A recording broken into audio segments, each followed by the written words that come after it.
अतर ये बताइएगा आप यहाँ पर इस वक्त सूरत हाल क्या है, क्योंकि आप हेड पंजनत के भी करीब हैं, फिर हेड इस्लाम आपसे पीछे है और फिर हेड गंडा सिंह वाला से जो पानी आ रहा है इस वक्त वहाँ की सिचुएशन तो अलार्मिंग है। करंट सिचुएशन क्या है और हेड गंडा सिंह से अगर पानी यहाँ पर आता है तो मजीद क्या सूरत हाल बनती हुई दिखाई दे रही है?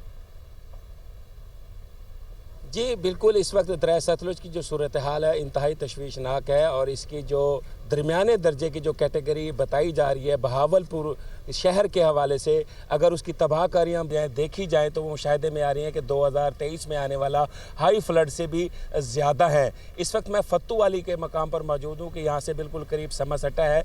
मेरा कैमरामैन आपको अगर फैसल दिखा सके तो इस वक्त फत्तू वाली की ये जो रोड है ये ज़ेर आब आ चुकी है और यहाँ पर जो है एक बहुत बड़ी रिहायशी आबादी जो है मेरे अकब में वो ज़ेर आब आ चुकी है। यहाँ कैटल फार्म्स थे वो ज़ेर आब आ चुके हैं। इसके साथ साथ यहाँ गन्ने की फसल है, कपास की फसल है, यहाँ बहुत बड़े रकबे पर जो खड़ी फसलें थी वो भी तबाह हो चुकी है। बहावलपुर सदर का इलाका है और यहाँ पर शहरी आबादी के साथ साथ ज़रई रकबा भी ज़ेर आब आ चुका है। और इस वक्त अगर हम गंडा सिंह की बात करें तो गंडा सिंह में अब भी हाई फ्लड है, एक्सट्रीमली 3 लाख क्यूसेक से ज़्यादा का पानी है और 38 साल की तारीख में दरिया सतलुज में ये पहली बार देखने में आ रहा है, मुशाहिदे में आ रहा है कि हेड गंडा सिंह से लेकर बहावलपुर और हेड पंजनत तक जो है मुसलसल जो है फ्लड की जो है सिचुएशन में दरिया सतलुज बह रहा है।